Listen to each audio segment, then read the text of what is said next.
বিসমিল্লাহির রহমানির রহিম। আবুল হাসান মাদায়েনি রহমাতুল্লাহি আলাইহি বলেন, হযরত ইমাম হাসান রাদিয়াল্লাহু আনহু, ইমাম হুসাইন রাদিয়াল্লাহু আনহু ও আবদুল্লাহ ইবনে জাফর রাদিয়াল্লাহু আনহু হজের জন্য যাইতেছিলেন। পথে তাহাদের সামনের উট তাহাদের নিকট হইতে পৃথক হইয়া গেল। তাহারা ক্ষুধার্ত পিপাসার্ত অবস্থায় চলিতেছিলেন। তাহারা একটি তাঁবুর নিকট দিয়া যাইতেছিলেন। উহাতে একজন বৃদ্ধা মেয়ে লোক ছিল। তাহারা বৃদ্ধাকে জিজ্ঞেস করলেন, আমাদের পান করাবার জন্য কোনো জিনিস বা পানি, দুধ, লাচ্ছি ইত্যাদি তোমার নিকট আছে কি? সে বলিল, আছে। তাহারা নিজ নিজ উটের ওপর হইতে নামিলেন। ওই বৃদ্ধার নিকট অতি সাধারণ একটি বকরি ছিল। উহার দিকে ইশারা করিয়া বলিল, উহার দুধ দহন করিয়া লও এবং অল্প অল্প পান করিয়া লও। তাহারা উহার দুধ দহন করলেন এবং পান করিলেন। অতঃপর তাহারা জিজ্ঞাসা করলেন, খাওয়ার কোনো জিনিসও আছে কি? সেই বৃদ্ধা বলিল, এই বকরিটি আছে, ইহাকে তোমাদের কেহ জবাই করিয়া লও, আমি পাকাইয়া দিব। তাহারা উহাকে জবাই করিলেন, সে পাকাইল। তাহারা খানা পিনা করিয়া যখন সন্ধ্যায় রওনা হইতে লাগিলেন, তখন বৃদ্ধাকে বলিলেন, আমরা হাশিমি বংশের লোক, এই সময় হজের এরাদায় যাইতেছি। যদি আমরা জীবিত অবস্থায় সহি সালামতে মদিনায় ফিরিয়া আসিতে পারি, তখন তুমি আমাদের নিকট আসিও, তোমার এহসানের বদলা দেব। তাহারা তো এই কথা বলিয়া চলিয়া গেলেন। সন্ধ্যায় যখন তাহার স্বামী আসিল, তখন বৃদ্ধা হাশিমি লোকদের ঘটনা শুনাইল।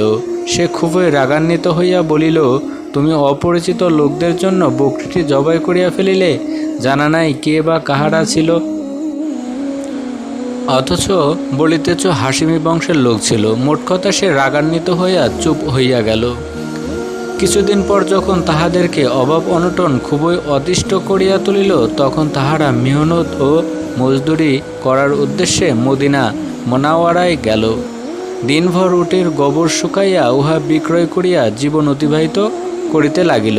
একদিন সেই বৃদ্ধা গোবর শুকাইতেছিল। হযরত হাসান রাদিয়াল্লাহু আনহু নিজ ঘরের দরজার সামনে অবস্থান করতেছিলেন। যখন এই বৃদ্ধা ওই দিক দিয়া যাইতেছিল, তখন তাহাকে দেখিয়া হযরত হাসান রাদিয়াল্লাহু আনহু চিনিয়া ফেলিলেন এবং আপন গোলামকে পাঠাইয়া তাহাকে নিজের নিকট ডাকাইলেন এবং বলিলেন, হে আল্লাহর বান্দি, তুমি কি আমাকে চিনো? সে বলিল, আমি তো চিনতে পারি নাই। তিনি বলিলেন, আমি তোমার সেই দুধ ও বকরিওয়ালা মেহমান। বৃদ্ধা তবু চিনিল না এবং বলিল, আল্লাহর কসম, আপনি কি সেই ব্যক্তি? হযরত হাসান রাদিয়াল্লাহু আনহু বলিলেন, সেই ব্যক্তি। এই বলিয়া তিনি নিজের গোলামদেরকে হুকুম দিলেন, তাহারা 1000 বকরি খরিদ করা হোক। সুতরাং তৎক্ষণাৎ খরিদ করা হইল। এই বকরিগুলি ছাড়াও আরও 1000 দিনার স্বর্ণ মুদ্রা নগদও দান করিলেন। অতঃপর নিজের গোলামের সহিত ওই বৃদ্ধাকে ছোট ভাই হযরত হুসাইন রাদিয়াল্লাহু আনহু এর নিকট পাঠাইয়া দিলেন। হযরত হুসাইন রাদিয়াল্লাহু আনহু জিজ্ঞাসা করিলেন, ভাই, কি বদলা দান করিয়াছেন? সে বলিল, 1000 বকরি, 1000 স্বর্ণ মুদ্রা। ইহা শুনিয়া হযরত হুসাইন রাদিয়াল্লাহু আনহু ঠিক এই পরিমাণই বকরি ও স্বর্ণমুদ্রা দান করিলেন।